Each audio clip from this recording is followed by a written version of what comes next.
I was born in Chester, South Carolina. Graduated from Chester High School. Went in the military in 1991. Infantry unit, which was something I was very interested in doing coming through school. My law enforcement began in 1996. Had a good friend in the National Guard with me. That was law enforcement. Upon me arriving, I had the pleasure of meeting Chris. I learned very quickly he was a man of many facets. He is a part of our gang unit and narcotics unit. And the gang issues that we have here, sometimes that takes special operations, certain things that we do, raids, things of that nature. Guess who's right there on the spot? He's either one or two in the door. He's always on scene. He's always lends us his labor and his expertise on things.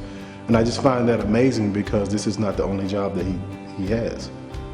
He's a fireman and he's also a truck driver. So if you juggle all three of those and be proficient at all three, that lets you know about the character of that person. I've lived in Chester my whole life.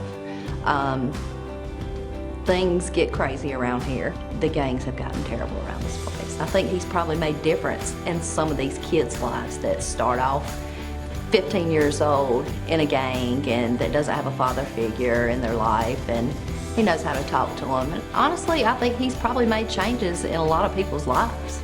I started working at the fire department part-time in April 2009. We grew up together from pre-K, I would say around 4 years old, until adulthood, so I've known him all of my life. Chris has compassion. He has compassion for people. You know, he doesn't believe in being rude and obnoxious to people. He has a very caring heart, he has compassion, and he wants to help everyone. Everyone around town kind of started labeling Chris as Batman because he goes from truck driving to policing to firefighting, and sometimes he does it all in the same day. My father was a truck driver, and my aunt was a truck driver also, and grandfather was a truck driver, so I've always been around trucking. Coming up as a childhood, me and Chris always had a passion for driving. So what me and Chris decided to do, we went out in the backyard of his house, sat down on the ground. We had a Frisbee, 3 bricks, and a stick, and we dug a hole in the ground and put the stick in the ground. And we would drive, and we would be changing gears, and you know, we would switch drivers, and Chris would drive and we would change gears. And we used bricks for the accelerator, the brake, and the clutch. But we would play for hours, and we would envision ourselves as driving like the General Lee, driving police cars. We would practice driving 18-wheelers. I can remember probably at 10 or 12, maybe, riding with my father. Of course, he was the owner operator, and he put me on his lap and allowed me to steer the truck, and at that point I think I was hooked. I've been in the industry for about 26 years, and honestly, Chris is exceptional in everything he does in trucking, and it spills over into his personal life.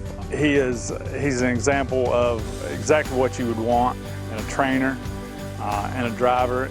My wife pretty much is the glue of everything that I do. She's a stay-at-home mom. She has always taken care of the kids. She's always taken care of me, supported everything that I do. Couldn't have done any of this without her. I get asked all the time, well, Chris, why do you do all the things that you do? And it's just a calling from God, is what I normally tell people. I love to help people, but I also have to take care of my family, and I love to drive. And I'm gracious to have the jobs that I have. I just love doing what I'm doing.